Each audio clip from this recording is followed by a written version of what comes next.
देखिए, आज का जो टॉपिक स्टार्ट हो रहा है वो है टीलेज। टीलेज पे हम चर्चाएं करने वाले हैं। टीलेज होता क्या है? देखिए, सबसे पहली बात तो ये है, टीलेज है क्या सर? टीलेज का मतलब होता है जब कभी भी हमें सोइंग करनी हो, सीड को उगाना हो, उससे पहले जो मिट्टी की खुदाई की जाती है, गुड़ाई की जाती है, खुदाई की जाती है, जिससे कि सॉफ्ट सीड बेड तैयार हो, उसको टीलेज कहते हैं। कुछ टूल्स का यूज होगा, कुछ इम्प्लीमेंट्स का यूज होगा, जिसकी हेल्प से हम सीड के जर्मिनेशन के लिए सोइल को तैयार करते हैं, सीडलिंग के एस्टेब्लिशमेंट के लिए, ग्रोथ के लिए, क्रॉप की ग्रोथ के लिए हम सीड बेड तैयार करते हैं, उसी को क्या कहते हैं? टीलेज कहते हैं। टीलेज को प्लगिंग भी कहा जाता है। मृदा को सॉफ्ट बनाना, loosen the soil is known as tillage भी कह सकते हैं हम। ठीक है, तो ये जो टर्म है, जो सु- ये टीलेज, ये किसने दी थी सबसे पहले? जेथरो टूल नाम के साइंटिस्ट ने 1731 में ये टर्म दी थी। जेथरो टूल ने अपनी बुक हॉर्स होइंग हस्बेंड्री के अंदर ये टर्म दी गई थी। ठीक है भाई, तो ये बुक भी याद रख लेना, हॉर्स होइंग हस्बेंड्री। तो अब हम आगे बढ़ रहे हैं, इसके बारे में कुछ चर्चाएं मैं बता देता हूँ तुम्हें टिलेज के बारे में। देखिए भाई, tillage tillage is a mechanical manipulation of the soil with the tools and implement for obtaining condition ideal for the seed germination के लिए कंडीशन बनाना, सीडलिंग एस्टेब्लिशमेंट के लिए और ग्रोथ ऑफ क्रॉप के लिए किसी भी इम्प्लीमेंट या डिवाइस की हेल्प से सॉइल को उपजाऊ बनाने के लिए जो प्रोसेस किए जाते हैं उन्हीं को क्या कहते हैं? टिलेज। जथ्रो टूल, ये जो लाइन लगा रखी है, जथ्रो टूल और फादर ऑफ टीलेज का किसको कहा जाता है? जथ्रो टूल को कहा suggest that through the ploughing is necessary as to make soil in the fine particles. Soil को फाइन पार्टिकल्स में उसको भुरभुरा बनाने के लिए हमें किसकी जरूरत पड़ती है? टीलेज प्रोसेस की जरूरत पड़ती है, उन्होंने ये बताया था। ठीक है, टिल्थ क्या होता है सर? टिल्थ एक, देखो, रिजल्ट ऑफ टीलेज होता है। टीलेज करने के बाद जो हमें रिजल्ट मिलता है, सीड बेड तैयार होता है, सॉइल लूजिंग हो जाती है, उस प्रोसेस को जो रिजल्ट मिला उसी को क्या कहा जाता है? टिल्थ कहा जाता है। तो देखो यहाँ लिखा भी है, tilth is the physical condition of the soil obtaining out of the tillage, और it is the result of tillage, और ये टीलेज का रिजल्ट है।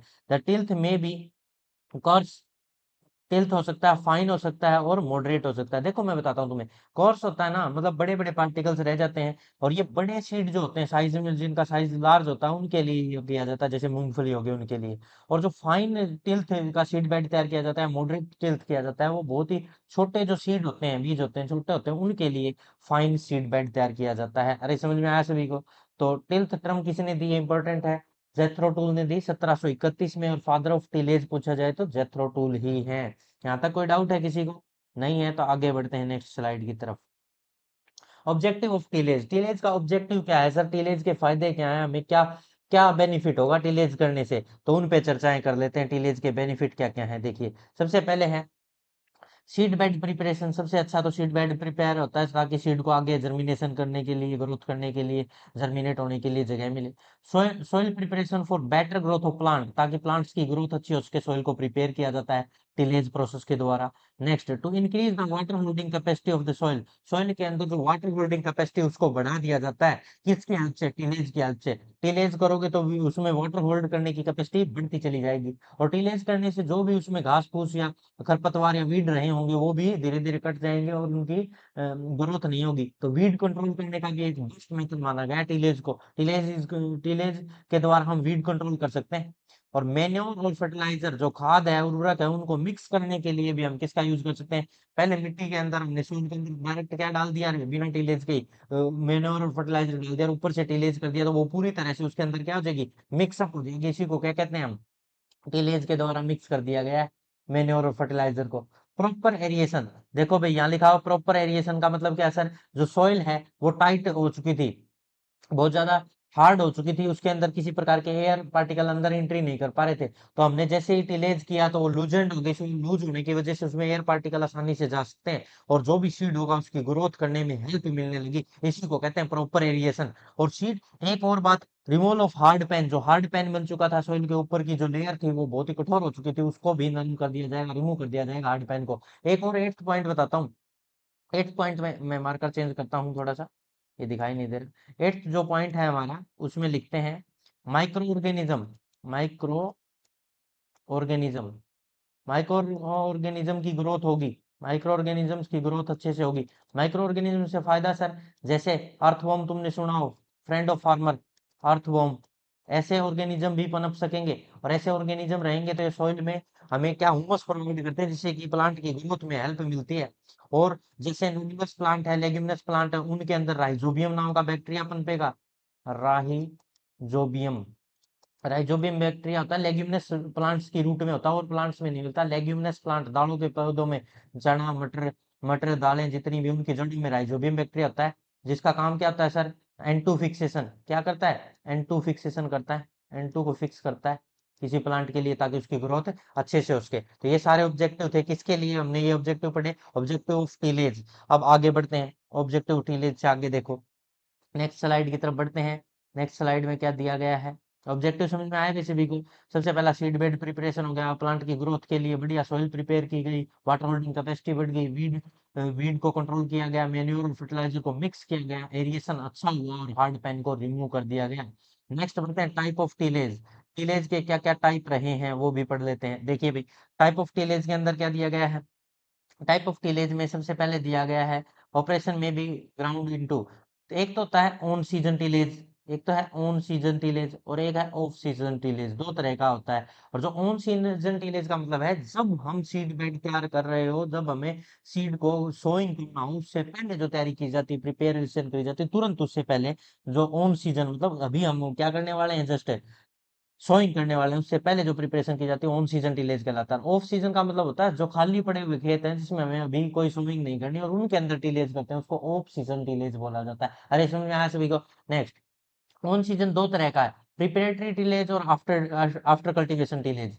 प्रिपरेटरी हो गया और आफ्टर कल्टीवेशन। और प्रिपरेटरी के भी आगे दो टाइप है, प्राइमरी और सेकेंडरी। तो हम एक एक करके इनको सबको पढ़ने वाले हैं। देखिए जरा नेक्स्ट स्लाइड के अंदर क्या क्या है इनकी बातें। तो नेक्स्ट स्लाइड में दिया गया है ऑन सीजन टिलेज। सबसे पहले ऑन सीजन टिलेज पे बातें होंगी।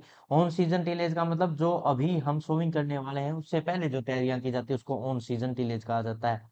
थोड़ा सा मैं मार्कर को हार्ड ज्यादा, अब ठीक है। देखिए, tillage operation that are done for raising crops in the same season, same season मतलब उसी सीजन में जब ग्रोथ होने वाली हो, at onset of the crop season is known as on season. Crop season के दौरान जो टीलेज किया जाएगा, उसको ऑन सीजन टीलेज कहा जाएगा।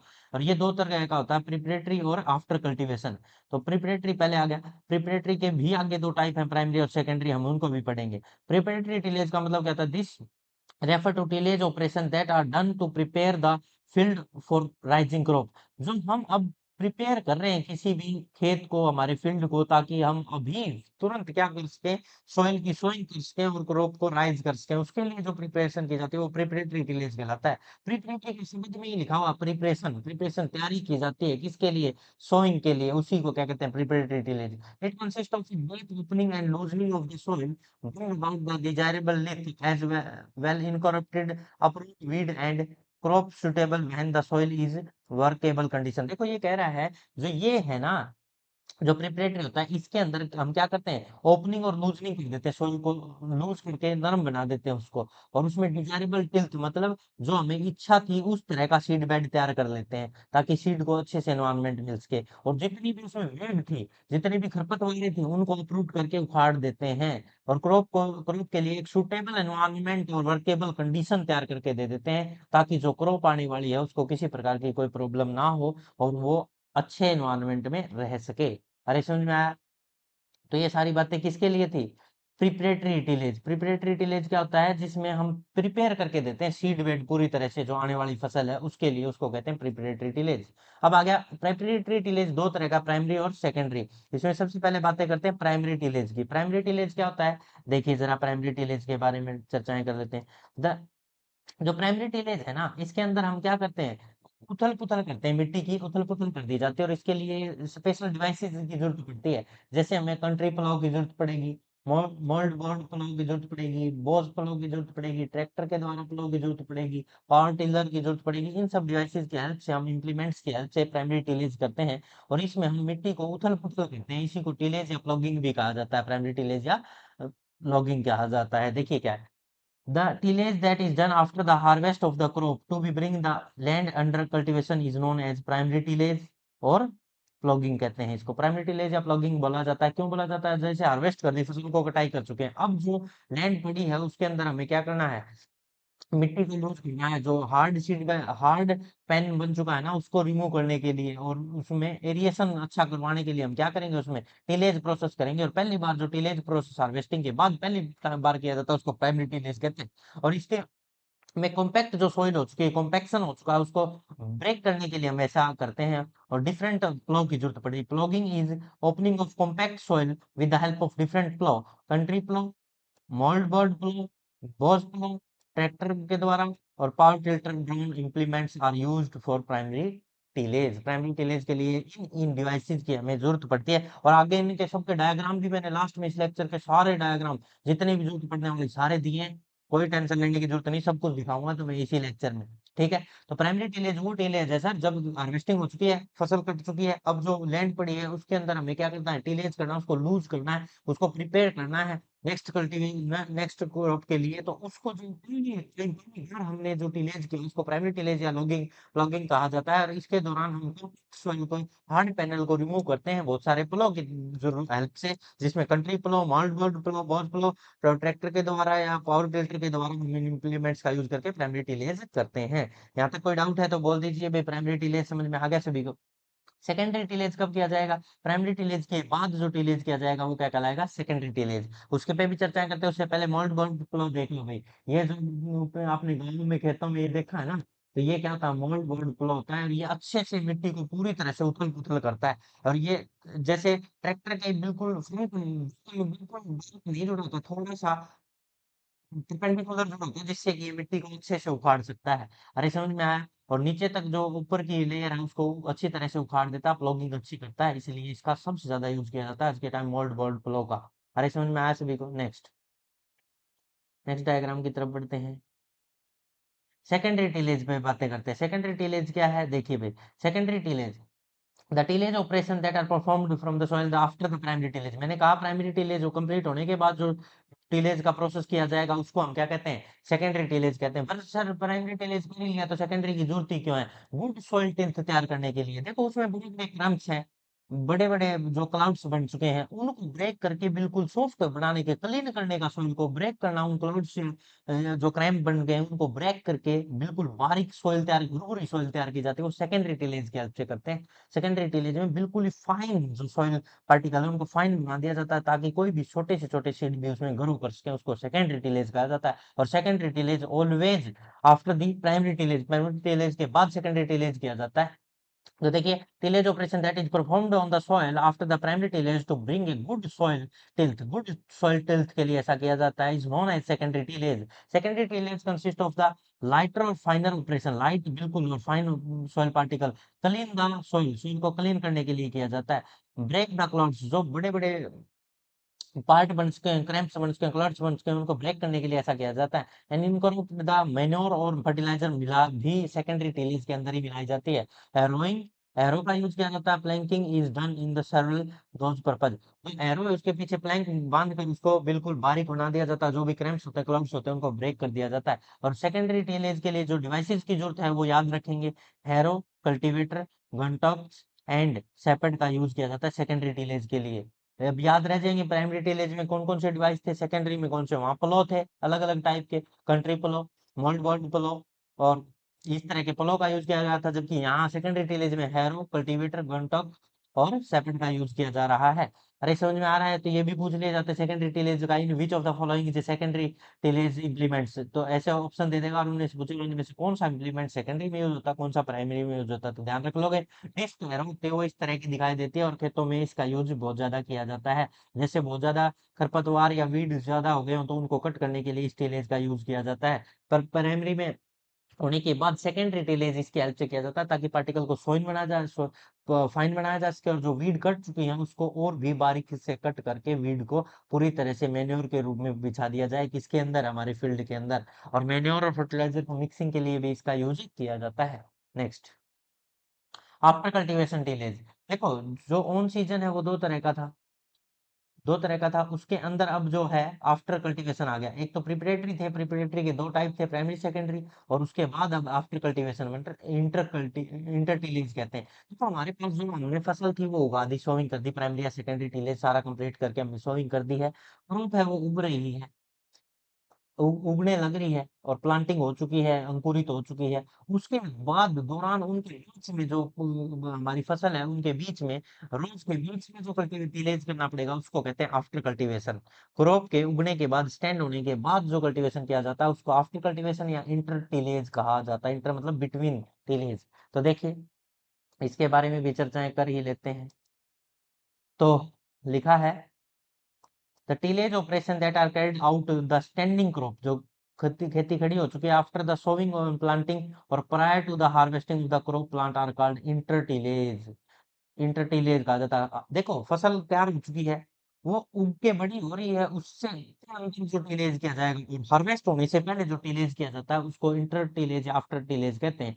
इट इंक्लूड हैरो, इसमें हैरो का भी यूज किया जाता है, होइंग का भी यूज किया जाता है, वीडिंग घास फूस को उखाड़ना उखाड़ा जाता है। अर्थिंग अप, अर्थिंग अप क्या होता है सर? जैसे आलू, जो हमारे पोटैटो है उनके ऊपर मिट्टी चढ़ाने के प्रोसेस को, उनको मिट्टी के अंदर दबाना होता है ना, वो जो रोज होती है उनके अंदर उगाए जाते हैं, मोटी मोटी रो बना दी जाती है और उनके ऊपर उगाए जाते हैं। उनमें अगर वो कवर नहीं है तो उनको मिट्टी से कवर करने की प्रोसेस को अर्थिंग अप कहते हैं। Drilling of side dressing of fertiliser, और साइड से किसी भी फसल को फर्टिलाइजर देने का प्रोसेस है वगैरह वगैरह, ये सारे किस में किए जाते हैं? इंटर टिलेज में किए जाएंगे। शेफर्ड, होए, वेडर का यूज किया जाता है इंटर कल्टीवेशन के लिए। इंटर कल्टीवेशन के लिए जो डिवाइसेस यूज होते हैं वो है शेफर्ड, शेफर्ड, हॉय और वेडर्स का यूज किया जाता है इंटर कल्टीवेशन के लिए। ये इंपॉर्टेंट है भाई, ठीक है, याद रहे। तो हमने इस तरह से इंटर टिलेज या आफ्टर टिलेज को भी कंप्लीट किया। अब आगे बढ़ रहे हैं। आगे है off season tillage. Off season तो समझ पे सर हार्वेस्टिंग हो चुकी है, और फसल जो हमारी फोर्थ कमिंग नेक्स्ट आने वाली जो फसल है उसके लिए हम पहले से ये तैयार करके सॉइल को उखाड़ के छोड़ देते हैं ताकि उसके अंदर नमी को दबा के रखा जा सके लंबे टाइम तक। और उस प्रोसेस को हम क्या कहते हैं? जो सॉइल के अंदर बहुत सारे वीड हैं उनको हटाने के लिए पहले हार्वेस्ट कर ली, फसल कट चुकी है, अब जो हमारी जो भूमि खाली पड़ी है उसके अंदर किसी प्रकार का टिलेज किया जाए तो उसको ऑफ सीजन टिलेज कहते हैं। अभी हम किसी प्रकार की कोई सोविंग करने वाले नहीं है, उससे बहुत टाइम पड़ा है सोविंग में, उससे पहले जो टिलेज किया जाता है उसको ऑफ सीजन टिलेज कहा जाता है। तो देखिए द ऑपरेशन, एक बार मार्कर का यूज कर लो। हाँ, the operation done for the conditioning of the soil suitable for the forthcoming main season crop are called off season tillage। जो नेक्स्ट आने वाली है जो सीजन की क्रॉप उसके लिए जो तैयारी की जाती है उसको क्या कहते हैं हम? टिलेज। कौन सा tillage? Off season tillage. Off season tillage में भी पोस्ट हार्वेस्टिंग टिलेज, मतलब हार्वेस्ट करने फसल को कटने के बाद हो सकता है, गर्मियों में भी हो सकता है खाली पड़ी में, विंटर में भी हो सकता है, और फॉलो टिलेज भी हो सकता है। तो खाली फॉलो का मतलब होता है पत्ती खाली पड़ी, खाली पड़ी भूमि खाली पड़ी हो, या परती छोड़ दी जाती है, परती भी बोलते हैं इसको। परती मतलब लंबे समय के लिए खाली छोड़ते हैं, दो एक या दो साल के लिए, उसमें भी ये टिलेज, फॉलो टिलेज, परती छोड़ना भूमि को। विंटर टिलेज सर्दियों में जो खाली पड़ा एरिया है, समर टिलेज जो गर्मियों में पड़ा है और हार्वेस्टिंग के दौरान, ये सारे टिलेज क्या किसमें आते हैं? ऑफ सीजन टिलेज के अंदर आते हैं। अरे समझ में आया सभी को? तो नेक्स्ट स्लाइड की तरफ बढ़ते हैं। नेक्स्ट स्लाइड क्या कह रही है? Special purpose tillage. Special purpose tillage क्या होती है देख लीजिए, इनमें भी कुछ छोटी छोटी बातें, ये इंपॉर्टेंट खास नहीं है परंतु फिर भी इनको हमें आना चाहिए, जो जो प्रकार की टिलेज हमारे सिलेबस में। सब सोइलिंग, सब सोइलिंग का मतलब होता है जो ऊपर की लेयर है ना, जो प्राइमरी टिलेज किया जाता है उसमें ऊपर की लेयर को ब्रेक किया जाता है, और उसके नीचे जो एक और सब लेयर है, लेयर के अंदर सब लेयर है, उसको ब्रेक करने की प्रोसेस को सब सोइलिंग सोइलिंग कहते हैं, सब सोइलिंग। तो हार्ड पैन को तोड़ के उससे नीचे वाली लेयर में जाना क्या कहलाता है? सब सोइलिंग कहलाता है। The break of the hard pan beneath the plough layer. Plough layer, plough मतलब जहां तक हल जाता है हमारे उससे भी नीचे की लेयर, स्पेशल टेल्थ ऑपरेशन होता है ये। सीजलिंग भी कहते हैं, is performed to reduce soil compaction. जो सॉइल कॉम्पैक्ट हो चुकी है, जिसके अंदर एरिएशन अच्छा नहीं रहा है, सॉलिडिफिकेशन होने लगा है, तो उसके अंदर ये किया जाता है subsoiling. Subsoiling is necessary once in 4 to 5 year. 4 से 5 साल में एक बार सब सॉइलिंग कराना चाहिए किसी भी फील्ड में, ठीक है। क्लीन टिलेज क्या होता है? क्लीन टिलेज जिसमें कोई भी, मान लो खेत खाली पड़ा है और उसमें एक एक कोना उसका कोई भी हिस्सा अनडिस्टर्ब नहीं रहना चाहिए, सारे के सारे को डिस्टर्ब करना है, कोई भी पार्ट रह ना जाए। कोई भी वीड पेस्ट वगैरह वगैरह, पेस्ट को पैथोजन को हटाने के लिए, वीड को कंट्रोल करने के लिए इसका यूज किया जाता है क्लीन टिलेज का। देखो इसमें क्या लिखा है? Refer to working of the soil to entire field in such a way no living is left undisturbed. कोई भी लिविंग चीज अनडिस्टर्ब्ड ना रहे, जैसे की जाती है। It is practice to control the weed, खरपतवार को कंट्रोल करने के लिए, सॉइल बोर्न कोई भी पैथोजन या पेस्ट हो उनको कंट्रोल करने के लिए क्लीन टिलेज का यूज किया जाता है। सब सॉइलिंग भी समझ में आ गया और क्लीन टिलेज भी समझ में आया गया, यहाँ तक रहे सभी को? तो हम नेक्स्ट स्लाइड की तरफ बढ़ते हैं। नेक्स्ट स्लाइड क्या कहती है देखिए, ब्लाइंड टिलेज और ड्राई टिलेज। ब्लाइंड टिलेज का मतलब समझाता हूँ तुम्हें क्या था। ब्लाइंड टिलेज एक ऐसा टिलेज है जिसके अंदर हम जो प्लांट ग्रोथ होती है ना वो उगती नहीं, वो देख ही नहीं पाते इस टिलेज को, बंद होती है एक तरह की। क्यों? सर अंकुरित नहीं हो, हम उसको प्री इमर्ज से पहले जो टिलेज किया जाता है ना, सोइल के से बाहर आने से पहले जो टिलेज किया जाए उसको ब्लाइंड टिलेज कहते हैं। ब्लाइंड मतलब वो तो देख ही नहीं पाई, अंधी है ना। तो देखो ये लिखा हुआ है, it refer to tillage done after the seedling, then after seedling or planting the crop. Seedling in the sterile soil either at the pre-emergence stage, pre-emergence मतलब उसके निकलने से पहले of the crop plant, और while they are in the early stage of the growth, और अभी उनकी आंखें खुली नहीं है, जैसे शुरुआत के प्लांट होते हैं बिल्कुल ही छोटे हो या फिर वो बाहर ही ना आए हो, उस टाइम जो टिलेज ऑपरेशन किया जाता है किसी भी स्टाइल सोइल के अंदर उसको कहते हैं ब्लाइंड टिलेज। समझ में आया?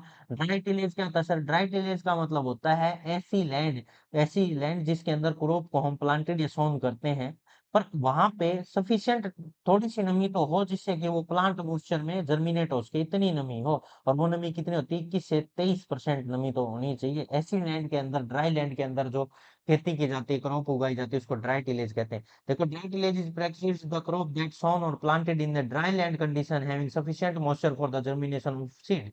Dry tillage is done in the soil having sufficient moisture 21 to 23%। 21 से 23% वहां पे क्या होनी चाहिए? नमी होनी चाहिए, जिसके दौरान क्या उसके क्रॉप तो कम से कम उग सके। अरे समझ में आया?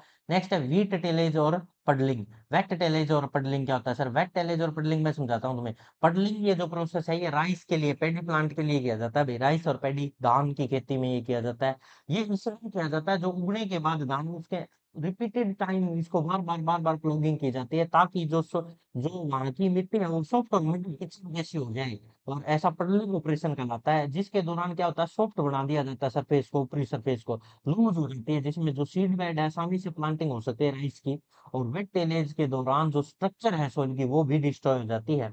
वेट टेलेज ओनली एक ही फसल के लिए मेनली ट्रांसप्लांटिंग की जाती है। एक्वाटिक स्पीसीज राइस या पैडी जिसको बोलते हैं उसके लिए ही मेनली किया जाता है। ये एग्जाम में आता है, पडलिंग या वेट टिलेज किसके लिए किया जाता है? ऑप्शन दे देगा, गेहूं चावल, गेहूं चावल मक्का ज्वार बाजरा, तो क्या आ जाएगा आंसर उसमें से? चावल धान आ जाएगा आंसर। अरे समझ में आया सभी को? तो ये क्वेश्चन पूछा जाता है।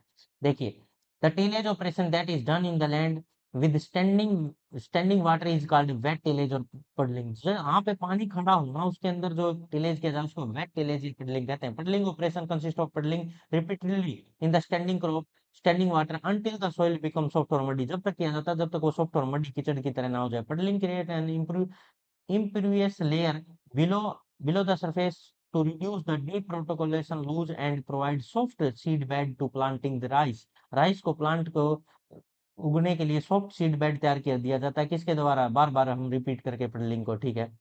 उसमें बहुत सारे पोर्स क्रिएट कर देते हैं सॉइल में। Wet tillage destroy the soil structure को डिस्ट्रॉय कर देता है। Wet tillage is only mean to land operation of the transporting semi aquatic crop plant rice. ये इंपॉर्टेंट है, ये राइस के लिए ही किया जाता है और यही मैं तुम्हें समझाना चाह रहा था। एक ही क्वेश्चन बनता है इससे। अरे समझ में आया सभी को? तो आगे बढ़ते हैं नेक्स्ट स्लाइड की तरफ। नेक्स्ट स्लाइड में क्या है? Modern concept of tillage. देखो ये थे ओल्ड कॉन्सेप्ट ऑफ टिलेज, अब आ गया मॉडर्न कॉन्सेप्ट ऑफ टिलेज। जो हमने प्राइमरी सेकेंडरी टिलेज किया है, ऑफ सीजन या ऑन सीजन टिलेज, जितने भी प्रकार के टिलेज किए हैं, इनके दौरान जो हमारी सोयल थी उसमें कुछ प्रॉब्लम्स आ रही थी, उनको सॉल्व करने के लिए मॉडर्न कॉन्सेप्ट ऑफ टिलेज आया। वो किस किस प्रकार की प्रॉब्लम आ रही थी सर, वो थोड़ा सा बताओगे? हाँ, वहां पे क्या हो रहा था? कॉम्पैक्शन, सोइल के अंदर क्या हो रहा था? कॉम्पैक्शन बढ़ता ही जा रहा था, बढ़ता ही जा रहा था, जिससे कि रन ऑफ और इरोजन की प्रॉब्लम में बढ़ती जा रही थी। रन ऑफ और वाटर के रन ऑफ और इरोजन की प्रॉब्लम बढ़ती जा रही थी। पुअर एरिएशन होता जा रहा था, धीरे धीरे सोइल जो हार्ड पैनल में कन्वर्ट होती जा रही थी। ऐसे टिलेज थे। तो इनसे बचने के लिए हमने अब मॉडर्न कॉन्सेप्ट ऑफ टिलेज अपनाए हैं। और वो मॉडर्न कॉन्सेप्ट ऑफ टिलेज क्या है वो भी पढ़ने वाले हैं, उनके रूल क्या क्या है वो सब पढ़ने वाले हैं। और तुम्हें दिखाते हैं स्लाइड में क्या चेंज है मॉडर्न और ओल्ड टिलेज में। तो देखिए, हम बातें करें modern concept of tillage. Conventional tillage is involving primary tillage breaking upon and turn the soil following the secondary tillage. जो प्राइमरी कन्वेंशनल जो परंपरागत चलता आ रहा था उसमें क्या था? सबसे पहले सॉइल को उखाड़ा जाता था, ब्रेक ब्रेक किया जाता था और उसको टर्न किया जाता था सॉइल को। उसके बाद सेकेंडरी टिलेज होता था to obtain the seed bed तैयार करता था और सोविंग और प्लांटिंग हो जाती थी। यही था प्राइमरी और सेकेंडरी, प्राइमरी में मिट्टी को उथल पुथल किया जाता है, तो सेकेंडरी में सीड बेड बढ़िया तरीके से तैयार करके उसमें प्लांटिंग कर दी जाती थी या सोइंग कर दी जाती है, यही तरीका था। हाँ sir. Next, continuous use of the create hard hard pan, bar bar flow का यूज करने से हार्ड पैन तैयार हो जाता है सब सोइल के ऊपर। ठीक है sir. Result in the poor infiltration, उसमें पानी में का जमने का प्रोसेस है वो पुअर हो जाता है, वाटर होल्डिंग कैपेसिटी मिट्टी की धीरे धीरे कम होती जाती है। It is more subsequently to run off और इरोजन, रन ऑफ की प्रॉब्लम जो वाटर के रन ऑफ की और इरोजन की प्रॉब्लम, विंटर की प्रॉब्लम भी बढ़ने लगी है। इट इज कैप्सन intensive and increase soil degradation, और मिट्टी की जो स्ट्रक्चर है वो भी खत्म होती जा रही है। तो अवॉइड दिस इन इफेक्ट, जो ये घातक प्रभाव है इनको अवॉइड करने के लिए modern concept of tillage is the rule. अब मॉडर्न कंसेप्ट को लाया गया ताकि इन घातक प्रभावों से बचा जा सके। मिट्टी की जो डिग्रेडेशन हो रहा है, इरोजन हो रहा है, ये इनफिल्ट्रेशन पुअर होती जा रही है, रनऑफ की कंडीशन आती जा रही है, हार्ड पैन बनता जा रहा है, इनसे बचने के लिए क्या आया, मॉडर्न कंसेप्ट ऑफ टिलेज आया। मतलब कि जो लूज सॉइल होती है, जो वेल कंडीशन सॉइल है वो ये है। इसके अंदर देखो, यहाँ व्हाइट जो भी डॉट दिखाया गया है उसका मतलब है एयर, और ब्लू दिखाया गया है उनका मतलब वाटर, और ये डार्क दिखाया गया है सॉइल। तो ये तीनों ये अच्छी तरह से मिक्सअप हो रहे हैं, इनमें अच्छे से एरिएशन हो रहा है, अच्छे से वाटर होल्डिंग कैपेसिटी भी अच्छी है, एरिएशन भी अच्छा है। पर यहाँ पे देखिए दूसरी कंडीशन में कॉम्पैक्ट सॉइल दिखाई गई है, इसके अंदर सॉइल की कंडीशन ज्यादा है, वाटर कम है, और एयर तो बिल्कुल ही कम आ चुकी है। तो ऐसी कंडीशन में क्या है, एरिएशन भी अच्छा नहीं होगा, और हार्ड पैनल बनता चला जाएगा, और इरोजन की कंडीशन आती चली जाएगी। तो सॉइल के कॉम्पेक्शन को से बचने के लिए, कॉम्पैक्ट होती जा रही है सॉइल, जो हार्ड पैनल बनता जा रहा है, इरोजन की कंडीशन आती जा रही है, और इनफिल्ट्रेशन होता जा रहा है। इनसे बचने के लिए हमने क्या किया, सॉइल के डिग्रेडेशन से को बचाने के लिए हमने क्या किया, मॉडर्न कॉन्सेप्ट ऑफ टिलेज को अपनाया। और मॉडर्न कॉन्सेप्ट ऑफ टिलेज क्या क्या है वो देखिए, अब हमारे सामने आ रहे हैं मॉडर्न कॉन्सेप्ट ऑफ टिलेज, जिसमें सबसे पहले तो ये देख लीजिए, एक तो लूजन सॉइल है, उसमें रूट कितनी अच्छी तरीके से ग्रोथ करती थी। जो लूजन सॉइल होती है उसमें रूट कितनी अच्छी तरीके से नीचे तक चली जाती है, नीचे चलती चलती है, और उसमें से रूट निकलती, प्राइमरी सेकेंडरी ब्रांचेज निकल रही, तो ये तो अच्छा था। अब जो हार्ड पैनल बन चुका है, कॉम्पैक्ट सॉइल है, उसके अंदर रूट बस इतनी से एरिया में जा पा रही है, उससे आगे नीचे रूट बढ़ ही नहीं पा रही, हार्ड पैनल बन चुका है, सॉइल है वो कॉम्पैक्ट है, उसकी उसमें एरिएशन अच्छा नहीं है, पेनिट्रेशन भी अच्छा नहीं हो पा रहा है, सॉइल का पेनिट्रेशन भी अच्छा नहीं है, एरिएशन भी अच्छा नहीं है, हार्ड पैनल बन चुका है, सॉइल की स्ट्रक्चर ही बदल चुकी है। इसलिए हमें क्या करना पड़ेगा, मॉडर्न कॉन्सेप्ट की तरफ जाना पड़ेगा, और मॉडर्न कॉन्सेप्ट में सबसे पहले आता है मिनिमम टिलेज, सबसे इंपॉर्टेंट है मिनिमम टिलेज, जीरो टिलेज, ये बहुत ज्यादा पेपर में एग्जाम में आज के टाइम बीएससी एग्रीकल्चर या कोई भी एग्रीकल्चर एग्जाम है उसमें सबसे ज्यादा पूछने जाने वाला क्वेश्चन है मिनिमम टिलेज और जीरो टिलेज पे क्वेश्चन पूछे जा रहे हैं। तो देखिए स्टार्ट करते हैं मिनिमम टिलेज से। मिनिमम टिलेज क्या होता है सर, ऐसा टिलेज जिसमें से कम इम्प्लीमेंट्स का यूज करके खर्चे को भी कम किया जा सके, और बहुत ही कम रिड्यूस की जाए हमारी कॉस्ट को, ऑपरेशन को, जितने भी हो रहे हैं बार बार इनको कम किया जाए। कम करने से जो सोइल हार्ड पैनल बन चुका है, कॉम्पैक्शन की प्रॉब्लम आ रही, स्ट्रक्चर बदलती जा रही है, रन ऑफ इरोजन की प्रॉब्लम हो रही है, ये सारी इनको वाटर होल्डिंग की प्रॉब्लम है, इनको सॉल्व किया जाए ताकि टिलेज को मिनिमम कर दें। टिलेज की वजह से वो प्रॉब्लम आ रही, तो उनको टिलेज को मिनिमम करके हम क्या कर सकते हैं, प्रॉब्लम को सॉल्व कर सकते हैं, और यही किया गया। देखिए we aim to reduce tillage, tillage को कम करना, operation to minimise the necessary of ensuring the good seed bag, good seed bag को तैयार करने के लिए हमें मिनिमम टिलेज करके ही उसको तैयार करना होगा, इस प्रोसेस को मिनिमम टिलेज कहा गया। The advantage of minimum tillage over the conventional tillage जो प्राइमरी सेकेंडरी पहले की जाती थी उनके ऊपर, जो मिनिमम टिलेज है उसके फायदे क्या क्या है वो देखिए। The cost and time of the field preparation reduce, जो समय है एक तो हमारा पैसा बचेगा, क्योंकि हमने बार बार टिलेज नहीं करा, प्राइमरी फिर सेकेंडरी फिर सीड बेड फिर स्विमिंग अलग से करनी पड़ी, ये सारे प्रोसेस को एक साथ लाने की कोशिश करें, जिससे कि हमारी कॉस्ट बचेगी, और टाइम तो बचेगा ही बचेगा। Field preparation to reduce and reducing the number of field operations, और बार बार टिलेज के प्रोसेस से फील्ड ऑपरेशन भी कम होंगे, और ये बार बार फील्ड ऑपरेशन कम होंगे उसकी वजह से सॉइल कॉम्पैक्शन कंपेरेटिवली कम होगा पहले के कंपैरिजन में, जो कन्वेंशनल टिलेज था उससे। सॉइल स्ट्रक्चर भी डिस्ट्रॉय नहीं होगा, उसमें कॉम्पैक्शन नहीं होगा, लूजन रहेगा soil structure.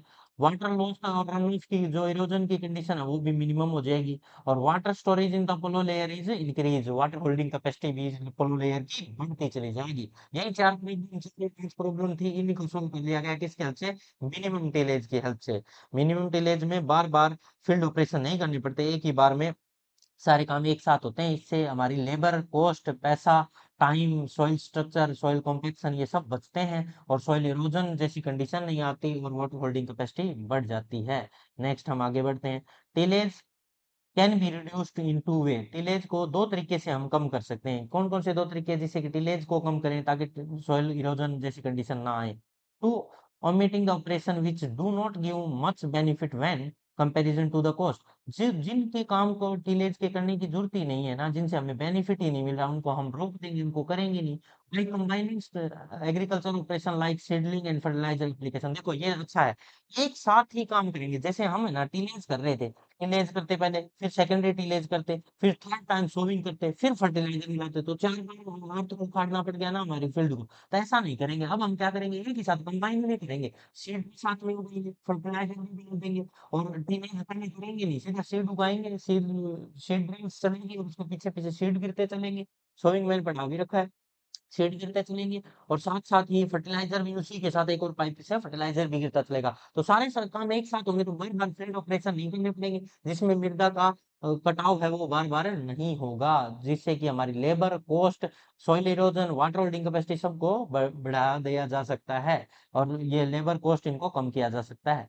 The minimum tillage system can be grouped into following category. अब मिनिमम टिलेज की भी कैटेगरी बनाएगी, रो जोन टिलेज। रो जोन टिलेज में क्या होता है, प्राइमरी टिलेज को डन करना ही पड़ेगा, प्राइमरी टिलेज मतलब पहली बार उल्टा पुल्टे तो करनी ही पड़ेगी हमें सॉइल की। Then with the mould board, तो मोल्ड बोर्ड को अभी मैंने दिखाया तुम्हें डायग्राम में पीछे, in the entire area of the field, पूरे जो फील्ड है हमारा उसको पूरी तरह से एक बार तो प्राइमरी टिलेज दिया जाएगा। सेकेंडरी टिलेज ऑपरेशन को पूरी तरह से नहीं किया जाएगा, like discing and harrowing are reduced, और डिस्किंग और हैरोइंग को रिड्यूस कर देंगे, and then only in row.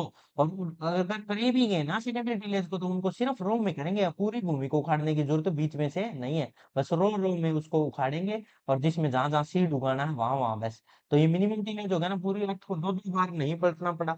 Secondary tillage उसके दौरान सीधी सोइंग ही करेंगे, और सोइंग में भी रो के अंदर करेंगे। जरा समझ में आया क्या?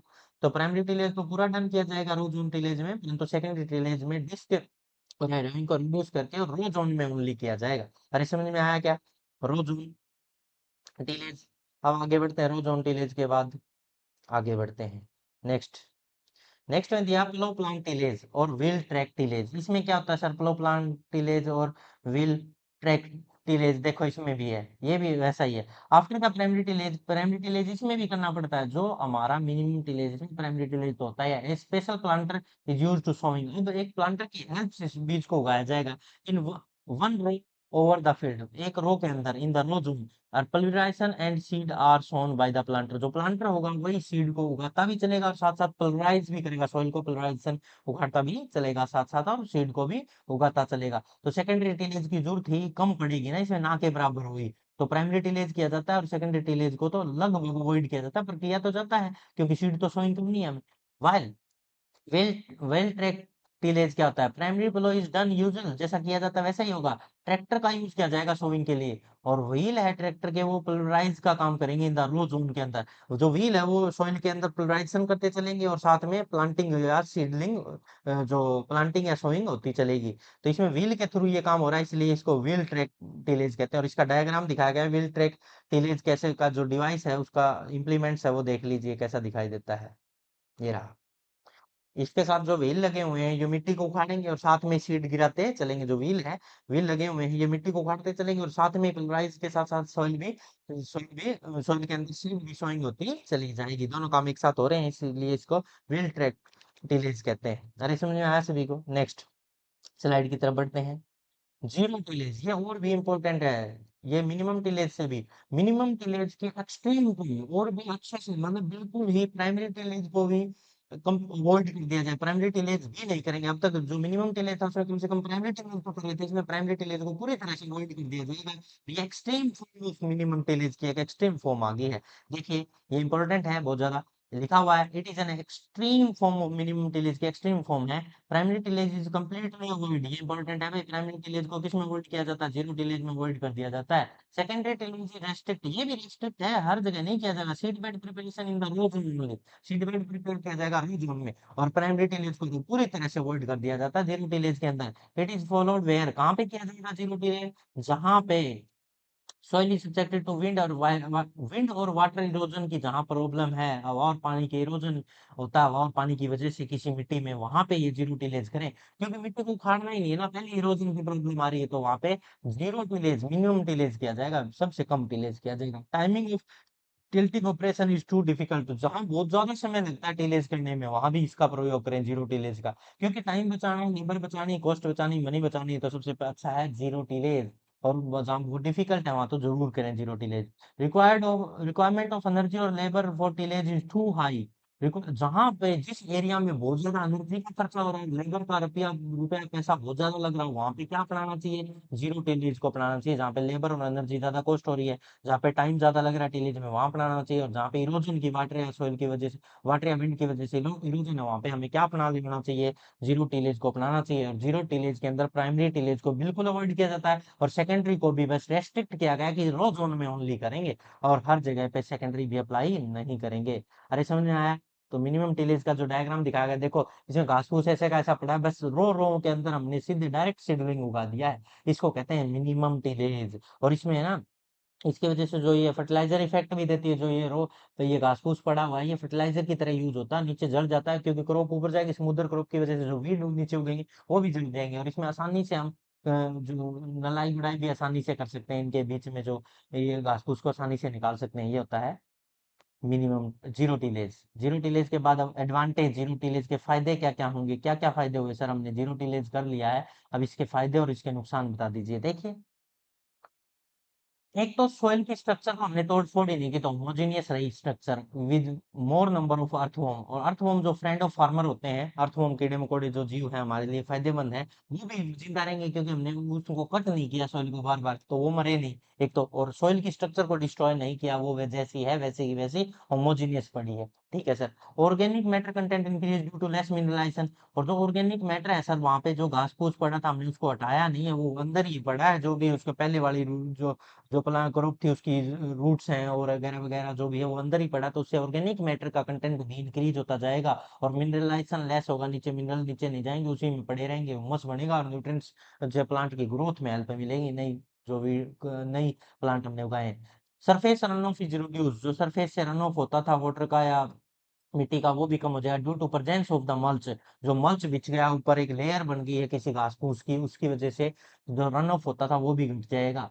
सरल operation are performed using only one implement. और ये जितने भी जो काम है, जो मिनिमम जीरो टिलेज है, ये एक इम्प्लीमेंट के हेल्प से किया जा सकता है, बार बार बहुत सारे डिवाइसेज की जरूरत नहीं पड़ती, अलग अलग तरह के पलों के वगैरह वगैरह की जरूरत नहीं पड़ती, इसमें मिनिमम कॉस्ट लगती है। In this weed are controlled by spraying और हेर्बिसाइड।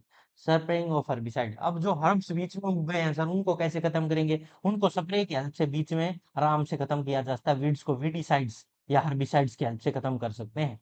डिसएडवांटेज क्या है सर, फायदे फायदे गिनवा दिए, कुछ नुकसान भी बताओ। नुकसान में देखो, high nitrogen to applied due to slower mineralisation of organic matter. जो ऑर्गेनिक मैटर धीरे धीरे जड़ों में घुस रहा प्लांट्स के, तो जो यूरिया है वो हमें ज्यादा डालनी पड़ेगी, नाइट्रोजन कंटेंट देना पड़ेगा प्लांट को, क्योंकि वो धीरे धीरे दे रहा है, प्लांट की ग्रोथ ज्यादा तेजी से नहीं हो रही, तो हमें ज्यादा तेजी से अगर किसी प्लांट की ग्रोथ करानी तो नाइट्रोजन कंटेंट उसमें अप्लाई करना पड़ेगा, क्योंकि मिनरलाइजेशन हो तो रहा है पर वो स्लो हो रहा है।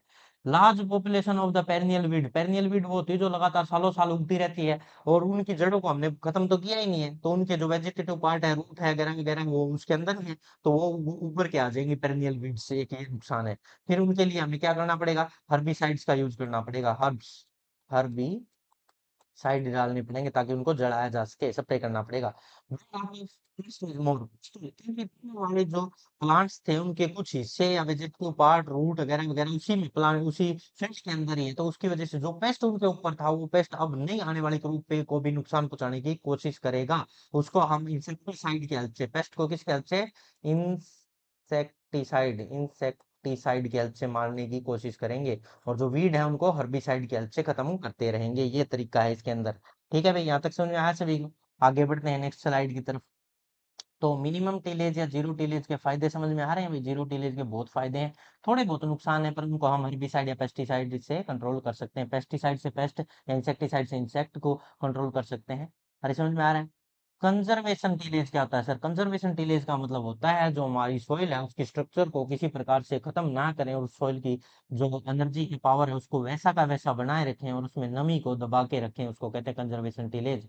तो देखिए क्या है, the major objective is to conserve soil is the soil moisture, soil की मॉइस्चर को नमी को दबाए रखने का प्रोसेस होता है। It is a system of tillage which organic residue are not invert into the soil such as they are remains surface as a protective cover against the erosion and evaporation loose soil moisture. देखो ये कह रहा है ये एक ऐसा conservation tillage है जिसके अंदर हम किसी भी प्रकार से ऑर्गेनिक रेजिड्यू जो पड़े हैं पहले वाली फील्ड के में जो क्रॉप थी उसकी वजह से उनको इन्वर्ट नहीं किया जाता, इनको ऊपर नीचे नहीं किया जाता, वो ऊपर ही पड़े रहते हैं, एक कवर बना लेते हैं, प्रोटेक्टिव कवर बना के उसके ऊपर पड़े रहते हैं ताकि किसी प्रकार का कोई इरोजन या इवेपोरेशन लॉस ना हो सके, मॉइस्चर को नीचे दबाया जा सके। एक तरह का मल्च तैयार कर दिया गया, उसके ऊपर कवर बना दिया गया जिससे उसके अंदर की नमी है उसको बचाया जा सके। स्टबल, स्टबल का मतलब होता है जो पहले वाली फसल है उसके जो बचे हुए पार्ट है उनको स्टबल कहते हैं, और स्टबल से मल्च मतलब कवरिंग बना दी गई है, और इस तरह के टिलेज को क्या कहते हैं, स्टबल मल्च टिलेज भी बोला जाता है। It suitable form of the protecting cover of the surface बन गई है, it is usually refer to as a stubble mulch tillage भी कहते हैं। इसके एडवांटेजेस हैं, energy conservation through the reducing tillage operation कम हो रहे तो एनर्जी का बचाव है। Improve the soil physical property, उसकी किसी प्रकार से सॉइल को तोड़फोड़ नहीं हुई है, उसकी प्रॉपर्टी बढ़ रही है। Reduce the water run of from field, और वाटर का जो रन ऑफ हो रहा था, वाटर लॉस हो रहा था, वो किसी प्रकार का वाटर लॉस भी नहीं हो रहा है। इसको कहते हैं कंजर्वेशन टिलेज। यहाँ तक कोई डाउट है क्या किसी को? रे कंजर्वेशन टिलेज समझ में आ गया भाई सभी को?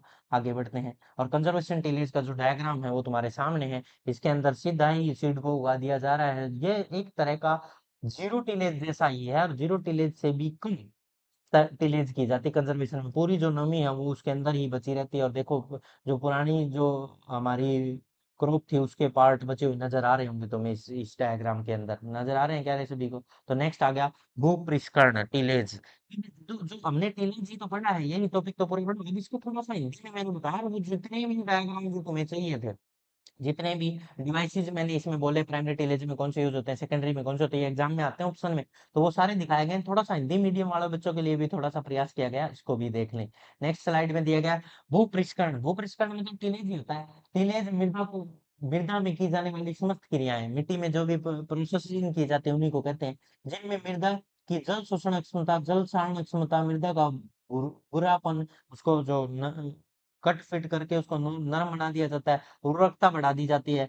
अब इसमें क्या लिखा है, जल शोषण। जल शोषण का मतलब क्या है रे? यहाँ जल शोषण का मतलब होता है वाटर को एब्जॉर्ब करने की कैपेसिटी, जल धारण होल्डिंग कैपेसिटी, बुरबुरापन मतलब उसको फाइन पार्टिकल्स में बनाना, उर्वरकता बढ़ाना मतलब उसकी फर्टिलाइजिंग कैपेसिटी को इंक्रीज करने की, पौधे की वृद्धि अच्छी हो तथा फसल उगने के बाद भी उसमें की अवस्था को बनाया रहा जा सके, उसी को हम क्या कहते हैं, भूपृष्करण या टीलेज प्रोसेस कहते हैं। समझ में आया भी सभी को? हम नेक्स्ट स्लाइड की तरफ बढ़ते हैं। नेक्स्ट स्लाइड में क्या दिया गया है देख लीजिए। नेक्स्ट स्लाइड में दिया गया उद्देश्य, इसके क्या क्या उद्देश्य हैं भाई, क्यों की जाती है टीलेज, जिससे क्या क्या फायदे मिलते हैं, हम पढ़ चुके हैं इंग्लिश में, तो अब हिंदी में भी पढ़ लें। मृदा में वायु का संचार मतलब एरिएशन अच्छा हो, खरपतवारों को नष्ट, वीड को खत्म किया जा सके, मृदा में जैविक पदार्थों का मिलना मतलब माइक्रो ऑर्गेनिज्म भी ग्रो कर सके, मृदा में कीट एवं रोगों को कम कम करना, कीट और इनको कम किया जा सके, जल शोषण एवं जल धारण शक्ति को बढ़ाया जा सके, एब्जॉर्बिंग या वाटर होल्डिंग कैपेसिटी को इंक्रीज, मृदा कटाव सॉइल इरोजन उसको रोका जा सके, बीज अंकुरण हेतु मृदा को तैयार किया जा सके ताकि उसमें अंकुरण हो सके। और ये मैं बात बार बार बता चुका हूँ, तो भूपृष्करण शब्दों जेथ्रो टूल 1731 में दिया था, मतलब टिलेज शब्द जेथ्रो टूल नाम के साइंटिस्ट ने 1731 में दिया था। ये बातें हो चुकी है हमारी। नेक्स्ट स्लाइड की तरफ बढ़ते हैं। नेक्स्ट स्लाइड क्या कह रही है देखना भैया रे, एक मिनट। नेक्स्ट स्लाइड में भूपृष्करण के प्रकार, अब इसके क्या कौन कौन से प्रकार हैं देख लीजिए। टिलेज के जो प्रकार हैं हम पढ़ भी चुके हैं। एक तो प्राइमरी टिलेज है। प्राइमरी टिलेज क्या होता है उसके बारे में चर्चाएं हैं, देखिए थोड़ा सा। ओ, ये स्लाइड बहुत तेज चली गई। हाँ, तो इस पे चर्चाएं करते हैं। प्राइमरी टिलेज के बारे में दिया गया है, प्राथमिक भूपृष्करण में बीज बोने तक की सभी कृषि क्रियाएं संपन्न होती है। बीज बोने तक की सारी जो भी क्रियाएं हैं उनको क्या कहते हैं हम, उन्हीं को क्या कहा जाता है? प्राथमिक भूपृष्करण। और उसके बाद आता है द्वितीय भूपृष्करण। द्वितीय मतलब सेकेंडरी टिलेज। सेकेंडरी टिलेज में प्राथमिक के बाद जो करी जाती है खड़ी फसल में जो किया जाता है, पहले में तो जो फसल को मिट्टी को ऊपर नीचे कर देना, उथल पुथल कर देना, प्राइमरी टिलेज कहलाता है, मतलब प्रथम भूपृष्करण। और द्वितीय क्या होता है, जब प्राइमरी हो चुका है उसके बाद जो सेकेंडरी किया जाता है वो खड़ी फसल में किया जाता है, भूमि की पपड़ी को तोड़ने के लिए हल चलाया जाता है, निराई गुड़ाई करी जाती है, फसल को मिट्टी, फसलों पे मिट्टी चढ़ाई जाती है, जैसे मैंने आलू पे पोटैटो पे बताया, कल्टीवेटर चलाना इत्यादि, ये सभी द्वितीय भूपृष्करण में आते हैं। नेक्स्ट भू पृष्ठकरण के यंत्र, टीलेज के लिए कौन कौन से यंत्र यूज होते हैं? प्राथमिक भू पृष्ठकरण के लिए शुरुआत करें, प्राथमिक के लिए कौन कौन से यंत्रों का यूज किया जा रहा है? तो स्टार्ट करते हैं। इसमें मिट्टी काटने वाले यंत्र, जिनमें देसी हल आता है, ये देसी हल नहीं है, ये डायग्राम में दिखा रखा है, तो वैसे ही एक स्लाइड बनाई मैंने, नेक्स्ट यहाँ दिखाए गए हैं हल। मिट्टी पलटने के लिए, मिट्टी पलटने वाले यंत्र कौन कौन से? पंजाब पंजाब हल, यूएएन 12, विक्ट्री विक्ट्री 12, इनका यूज किया जाता है। यूपीएन 12 और विक्ट्री 12 का यूज किया जाता है मिट्टी पलटने वाले हल। एक हाथ वाले हल, जैसे ये देसी हल है, देसी हल हो गया, सबास हल हो गया, मेस्टन हल हो गया, ये सारे पुराने जो अपने इंडिया में जो बहुत ही पहले ट्रेडिशनल जो खेती करते थे, वो इन्हीं की हेल्प से की जाती थी। नेक्स्ट है, दो हत्थे वाले हल भी यूज किए जाते थे, जिसमें यूपीएन 12 और विक्ट्री 12 और पंजाब हल आते थे। नेक्स्ट, ये जो इसने पकड़ रखा है, ये दो हाथों से हल को पकड़ रखा है, ठीक है। नेक्स्ट स्लाइड की तरफ बढ़ते हैं। शक्ति के आधार पर बैलों के द्वारा चलाए जाने वाले हल, देसी हल, सबास जिसको कहते थे हम, सबास, ठीक है। नेक्स्ट, ट्रैक्टर द्वारा चलाए जाने वाला हल, डिस्क हल या अनुपृष्ठ हल, जैसे हमने ये बोर्ड प्लो जिसको कहा था, बोर्ड प्लो, वो यही है, तिरछा चलता है थोड़ा सा। नेक्स्ट, मोल्ड बोर्ड हल, मिट्टी पलटने वाला हल, ये दिखाया था मैंने। ये प्राइमरी टिलेज के सारे हैं। और द्वितीय, द्वितीय भू पृष्ठकरण के यंत्र, द्वितीय मतलब सेकेंडरी के लिए, इसके यंत्रों में सभी प्रकार के हैरो आगे, कल्टीवेटर आगे, खुरपी, फावड़ा, खुरपी, फावड़ा, कल्टीवेटर, हैरो सेकेंडरी के लिए यूज होते हैं। और इनमें क्या कहते हैं, हैरो दिखाई गई है यहाँ, यहाँ दिखाई ना दे रहा हो फिर भी कवर कर लेंगे, हैरो। द्वितीय भू पृष्ठकरण को मुख्य यंत्र डिस्क हैरो, कमानीदार हैरो, लीवर हैरो, तो कोनीय हैरो और ब्लेड हैरो का यूज किया जाता है। जिसमें कल्टीवेटर है, ये मुख्यतः द्वितीय भूपरिष्करण के लिए उपयोग में किया जाता है, पर कभी कभी प्राथमिक के लिए भी, प्राइमरी टिलेज के लिए भी इसका काम में ले लिया जाता है। ये खड़ी फसल में निराई गुड़ाई के लिए भी उपयोग में लिया जाता है। नेक्स्ट, हो मतलब होता है, हो एच ओ ई, हो जिसको लिखते थे हम, ये एक छोटा सा यंत्र होता है जिसको सेकेंडरी टिलेज में खड़ी फसल के बीच में जो वीड है उनको निकालने के लिए यूज किया जाता है। मुख्य बिंदु, ये इंपॉर्टेंट है भाई, सबसे ज्यादा पूछा जाने वाला क्वेश्चन यहाँ से आए हैं, तो मैंने ये कुछ पॉइंट उठाए हैं जो एग्जाम में आए हुए थे। देखो यहाँ लिखा हुआ है, राजस्थान में यूरिया निर्माण का कारखाना कोटा में है। भाई राजस्थान के कोटा में यूरिया निर्माण, यूरिया मतलब नाइट्रोजन जिसमें होती है, का निर्माण के लिए कहाँ है? राजस्थान के कोटा में। और राजस्थान में डीएपी फॉस्फोरस के लिए भी है भाई। और ये कहाँ है? कपासन, चित्तौड़गढ़ में कारखाना है, राजस्थान में ही। और राजस्थान में यूरिया का कारखाना भी, कोटा में फैक्ट्री है।